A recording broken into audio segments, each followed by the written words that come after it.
Hello, dance teachers, dancers, and lovers of all things dance. Miss Shauna here to do my favorite thing, which is an end of the month wrap up where we get to talk about the fun, funny, and valuable things we learned through dance class.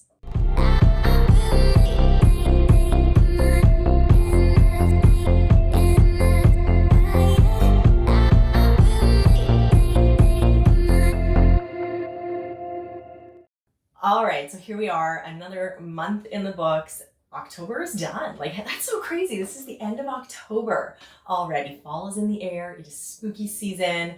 And October, like I ever doubted it would be full of fun, funny, and valuable. October had fun, funny, and valuable. And I think that's so important because as a dance teacher, I try so hard to bring the awesome to my students. But I know that that relationship, that dynamic that happens in dance class is not exclusive to the dancers. It needs to be mutually beneficial. So let's dive in and see some of my personal fun, funny, and valuable from this past month. And if you have any that you want to share, feel free to pop them in the comments. It's always fun to hear what everyone is learning, laugh at the funny moments. If we have any of those ahas, we get to share them. So that's what today is all about. So let's dive in. Let's start first with the fun. Now, let me be honest.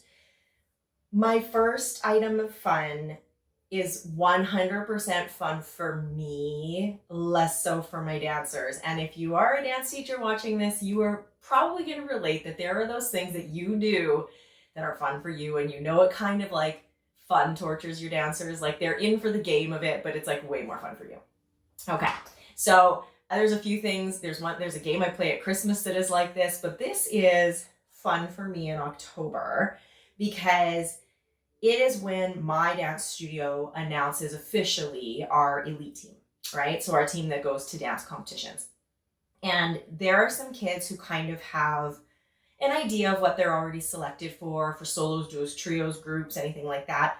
They don't necessarily know if they're in a duo or trio who their partners are. They don't always know who their choreographer is, but they kind of have an idea. Then there's other dancers who will have just finished the tryout process for the team, and this is all new for them. So no one really knows until they get this beautiful letter, and they are called performance team letters, and everybody knows what they are. So for example, when I say everyone knows what they are, at the end of a senior hip hop class, so like all older dancers, all dancers who've like done this elite thing before, I go to hand out their letters, and one of the kids goes, "Wait, what's this?"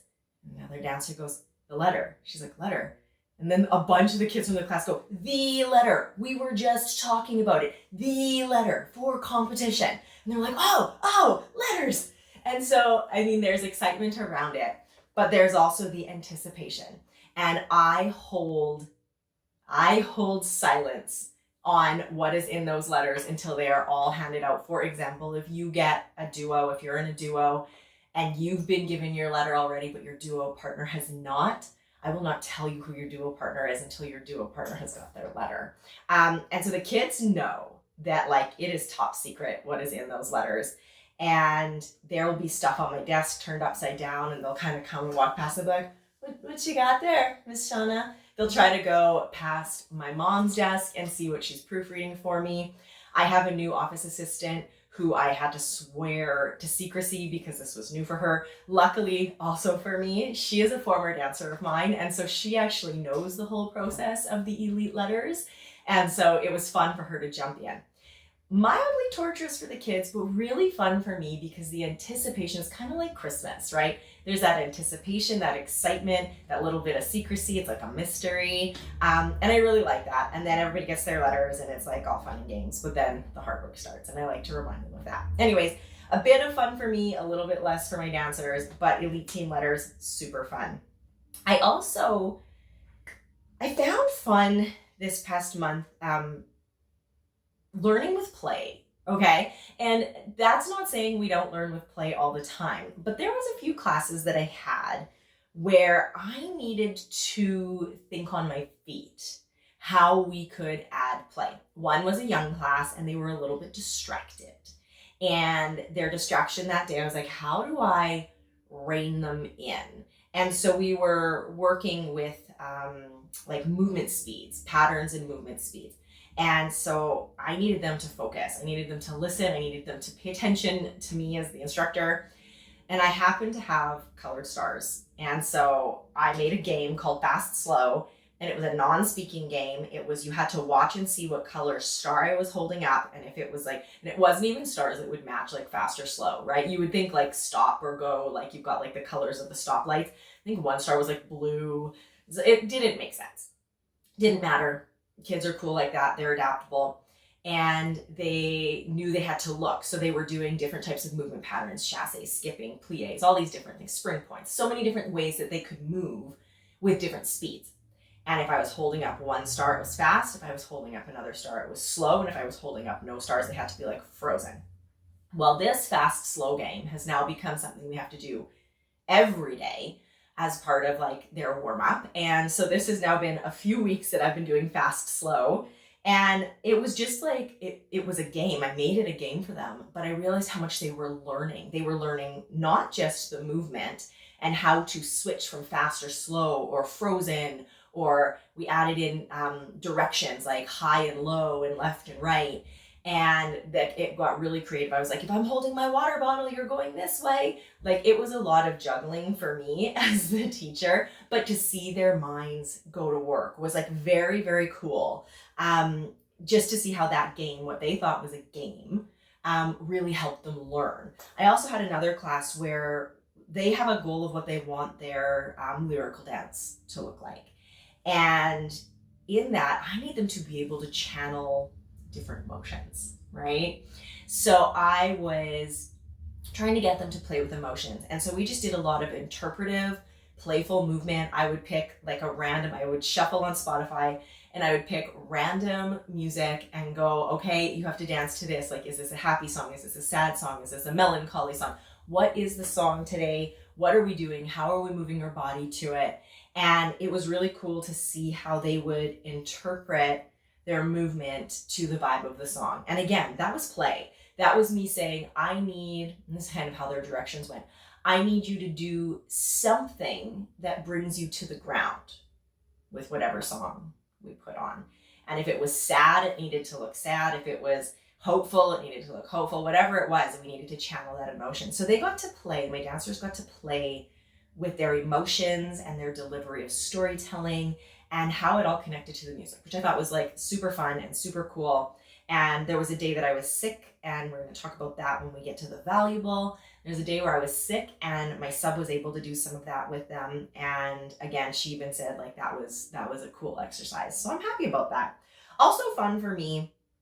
I mean, I think any teacher, any parent will chalk this into the fun category, is when you see growth in your students, when your students have goals or things that they set out that they want to accomplish and they start to accomplish things. That is always fun. And I've had a lot of that this month at a variety of levels with a bunch of different students. And so it's been really fun to see hard work just coming to the forefront and seeing, you know, when I say to a dancer, hey, listen, like if you are dedicated and if you are passionate and if you are working hard and if you are showing up every day and working towards your goals, it's going to come together.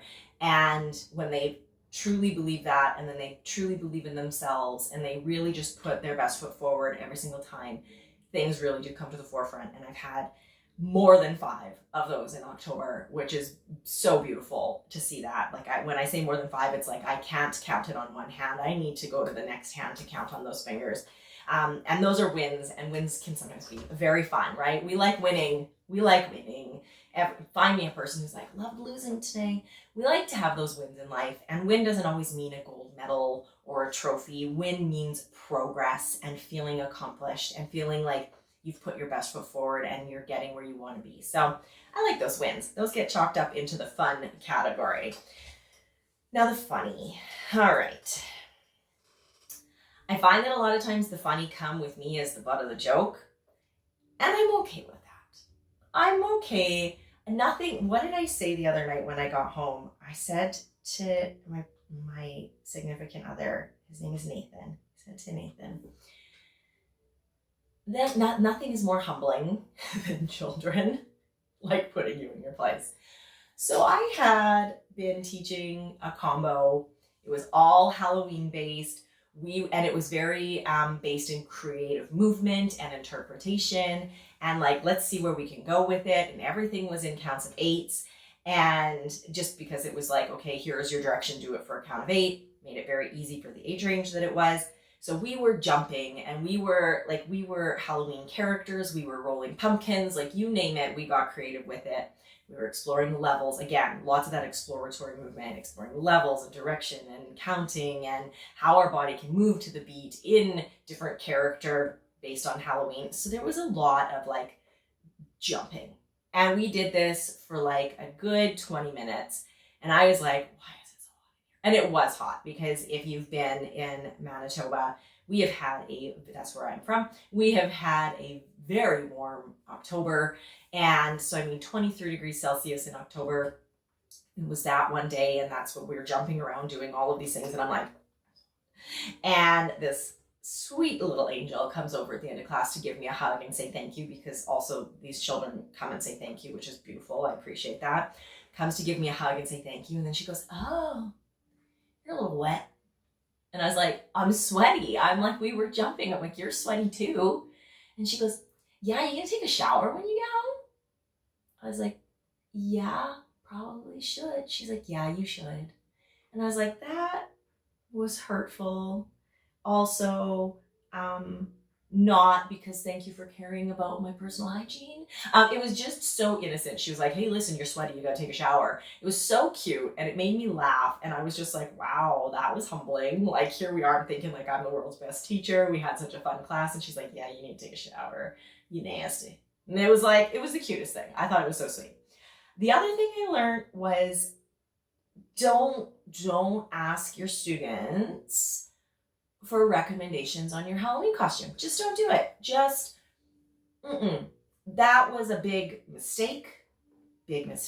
So first and foremost, my students have a very high opinion on my creative abilities and also my financial abilities to create a Halloween costume.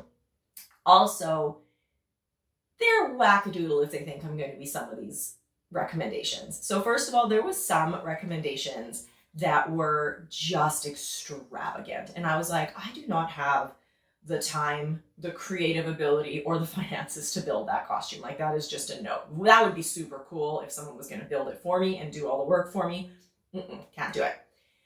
The other, though, was the recommendation to be skibbity toilet, which that's not it, right? I was looking for things like, you should be a pumpkin. You could be a witch, like something where I could put like a hat on my head, or something that I already had in the closet where it could be like really easy, like a cowboy, like be a cowboy. You have a cowboy hat, put your hair braids. No. Nope, skibbity toilet. That's not happening. So, why they thought I should be skibbity toilet is still beyond me. I also will admit that I can't put away the moment that I pictured myself like skibbity toilet, because there was a time last year where all the kids were like bringing up skibbity toilet, and I was like, okay, what is this? And so they convinced me to Google it. Big mistake. Don't do that. Never going to get that 30 seconds back in my life. And I now cannot picture myself as skibbity toilet for Halloween. It's not going to happen, but Lord Almighty, that would be funny. That would be funny. So their recommendations for Halloween costumes were extreme, and I'm not being any of them for Halloween, and that's okay. I don't think they truly expect that.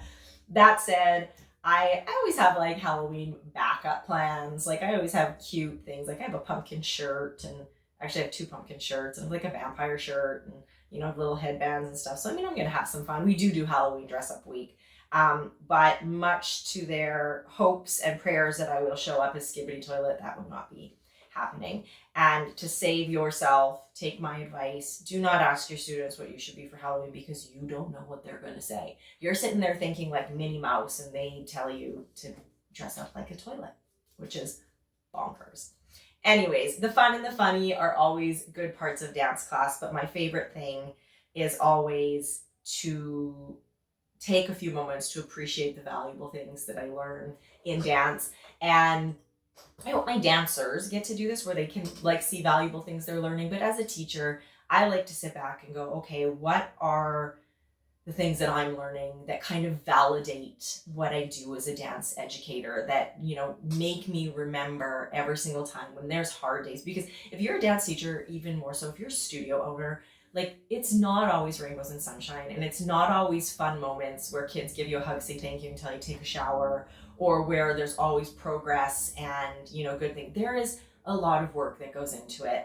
And there are some days where you will wake up and go like, why the heck do I do this? Like there were days, especially through the lockdown days, which we don't like to talk about, but through those lockdown days where I actually stopped and said to myself, why did I choose this job? Why am I still doing this? And the valuable are the things that make me continue to show up every single day, because I realize the impact that I'm making on another generation. And I realize the value of sharing all of the knowledge that I have, both in movement, creativity, but also in mentorship and encouragement and support that can build another generation up. And hopefully, even if a handful of those kids that I work with take those little lessons that they've learned through dance class and share them with another generation as they get older, like we're just going to cause a beautiful cycle of amazing mentorship and inspiration and encouragement and opportunity. And that's what I want. So what are some of the valuable that I learned this month that really solidified why I do what I do? Well, first was that the little wins add up. So there was a day, it actually kind of is on the funny list, but there was a day where after I was done teaching, some of the parents said, whoa, that was a test in patience. Like I was watching my own kid going like, whose kid is that? This kid is being crazy today. And I was like, no, they're okay. They're like, well, then you're way more patient. And I was like, well, only in dance class, like the rest of my life, not so much. But they had a crazy day that day. They were, I don't know if there's something in the water that day or what, but they were a little bonkers. But sometimes you need the bonkers day so you can come back and have growth. And that's what they had. They had a wild and crazy, off the chains kind of day. And then the next week they came back and they had a newfound focus. They were remembering moves and skills and combinations. And it was those little things that had just added up over like the past 6 weeks where I was just like, oh, that's right. It's those little things. And we had to have a day, like on that crazy day where it tested the patience of everybody who was present.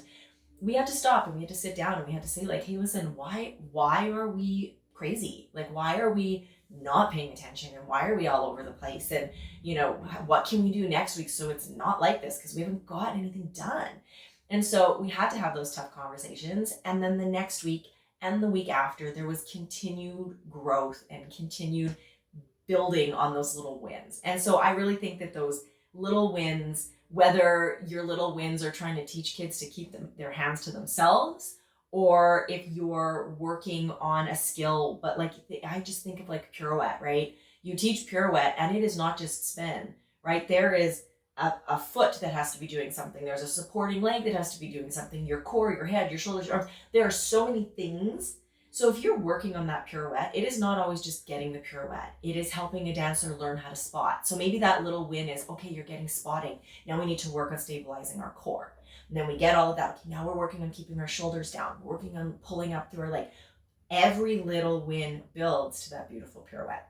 So I learned the value of the little wins and to celebrate them and really high five your dancers on them and acknowledge them, right? Really acknowledge those. The other thing, and I kind of mentioned it at the start of today's video, this was really valuable for me because I didn't actually know how to take a sick day until I was in my mid-20s. I had been working at the university here in their athletics department, and I got sick. I got viral bronchitis and I couldn't stop coughing. It was awful. I had to take a sick day. And I didn't know what I was supposed to do to be sick. Like, I didn't know, was I supposed to call? Do I call and say like, hey, I'm sick? And no clue. So I called my boss, who, like, thank heavens, was such a wonderful man. Like, I'm sure he thought I was like ridiculous and just was like, stay home, right? But I called and I was like, I'm sick? Like, I don't know what I'm supposed to do. Like, do I like just say I'm sick? And I was very confused.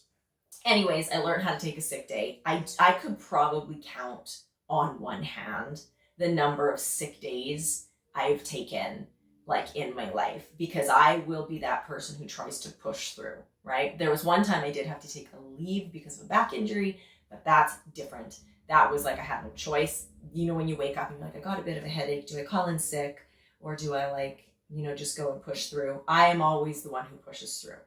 So that's like the backstory on why this is such a good lesson, because I am now 42 years old. I had a very bad migraine, and I was like, no, I can do this. I'm fine.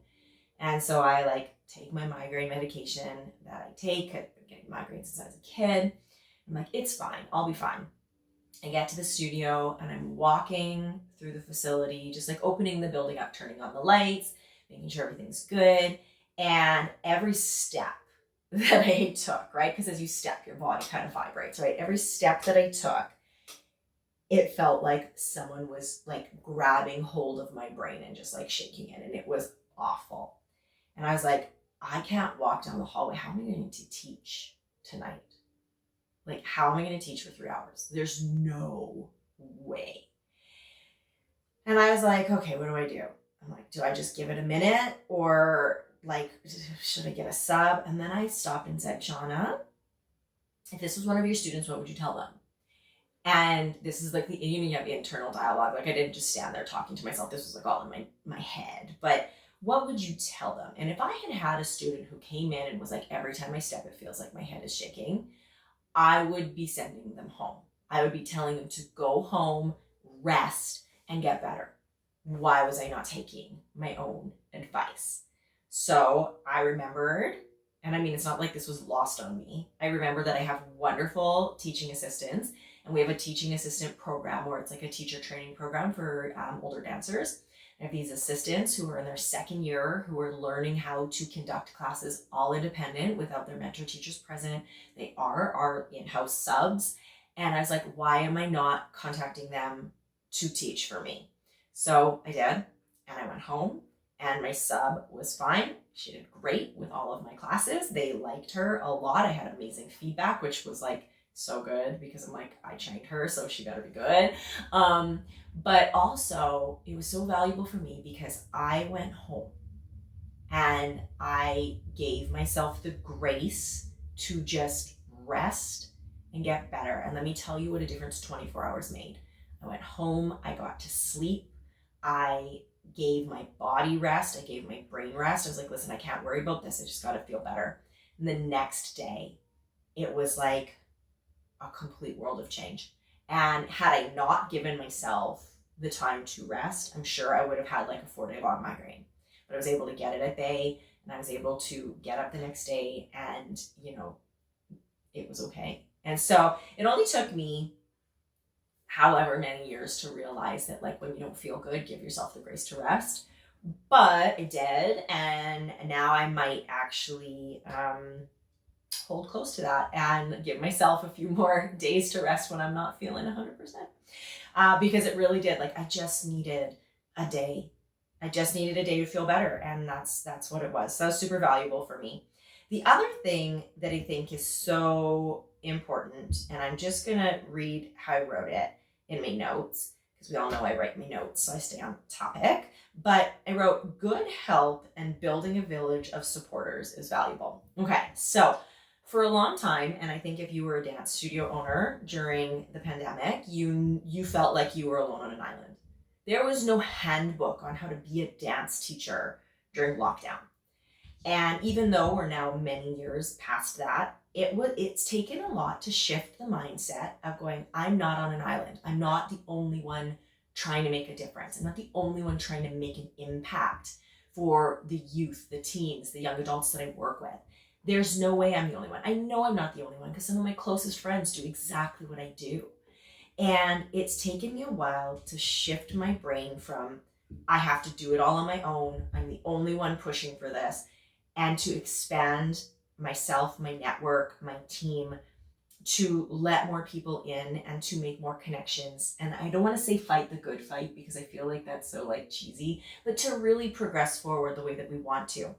So one thing, I had mentioned that I have a new assistant in the office, and it just worked out really good that a former student of mine was looking for some opportunity. And I was able to say like, hey, I don't have any teaching opportunity, but how do you feel about learning some of the business of dance? So she's in there helping my mom and I um, with everything from, picking costumes, sorting costumes, organizing fundraisers, picking music, like everything, notes, cleaning, all the things that go into making a studio run. And she's been such a little godsend because she's like so eager to learn and is hopefully learning a lot about herself in the process. That's what I hope for anyways, that I can be a good mentor to her as she learns a little bit about business. And I don't even know if she watches these, but if you are watching, you have quite a business acumen. So like, that's pretty good if she saw that. But you never know what someone's talents, where they may lie. And so it's been really good to expand my team in the office. It's also, I've had a month where I've made a lot of connections out in the community with community leaders who are not connected to the dance world, but do care about the youth in our community and building stronger, safer, and healthier communities, and recognize that that does start with our youth. We have to really put focus on our youth. And as dance teachers and any activity where you're working with kids, like you play such a valuable role in that. So I've had some amazing conversations, meetings, just moments with other people in the community, leaders in the community who care about this and who are willing to talk to me about like, how do we make sure people like me in my business can continue to offer these things to the youth in the community with it staying affordable and staying accessible, like removing barriers to access. Like, what do we do? How do we do this? And it's been so beautiful to know that there are people who are there. I am not on an island. And like I said, I know I'm not on an island, but to really have that moment where you're like, yeah, I'm not on an island. I'm not doing this by myself. We are in this and we are going to make a difference. And so I had a meeting recently at our legislative building. And if you've been on the grounds of our ledge building, it is beautiful. It's like Masonic architecture fully. There's like a book written about it. It's very cool. And the grounds itself, like it was a clear blue sky. And I said, we've had such a warm October here in Manitoba. Clear blue sky, warm temperatures. The leaves are like golden and red. It was like a Hallmark movie. Regardless of it being a Hallmark movie and me having a dream of one day being in a Hallmark movie, which probably won't happen, but dreams are things. I would like to just walk up and be near a Hallmark movie because I love them all. But regardless of all of that, there was a moment where I was getting to the meeting and I was walking up these, they're just like symbolically impactful steps, right? Like there are these big steps going up the steps of the front of the legislative building. And I was walking up these steps and I remember thinking to myself, every step that I take to do my job right and to create these opportunities and to build stronger youth and to be a mentor and to truly fulfill my job to empower those that I work with, every step that I take makes it better for them, helps me accomplish my goals, which in turn helps other people accomplish their goals. And so it was kind of symbolic for me. And I had like a little bit of a moment where I was like going up these steps and I'm like, every step matters. But it really was. And it was so valuable for me to just kind of have that all come to the forefront of my brain and realize like I'm not alone. What I do matters. And that is why we show up every single day. And yes, I teach dance. And maybe people will watch this and go, you're just a dance teacher. But I'm not just a dance teacher, because any dance teacher knows and any dancer knows you go to dance, but you've got a confidant and you've got a supporter and you've got a mentor and someone who gives you advice and someone who hears you. We talk about things and we encourage things.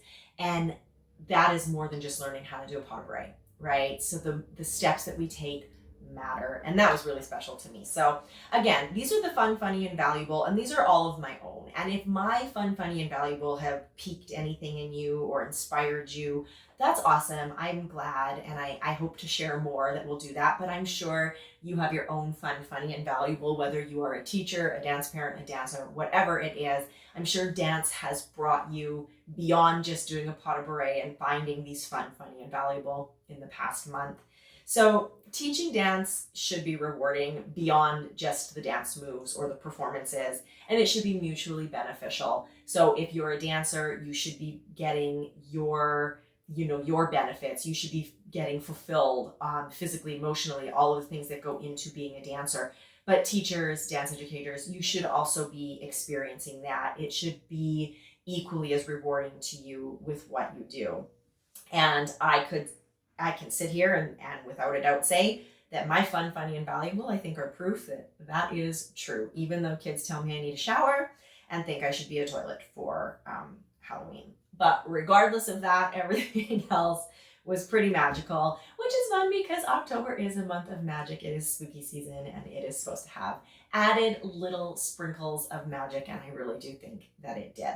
So what are your fun, funny, and valuable moments this month? Did you have some you want to share? Are you just reflecting? Whatever it is, take a moment. If you journal, write it down. If not, maybe tell someone over a drink or dinner. Share that, because I think that those are the things that really solidify why you show up every day, and you need to know them, because when you do, showing up every day, it doesn't feel like work. It does feel like magic. Anyways, that's all I've got for you today. Until next time, keep dancing, keep shining, and I will see you soon.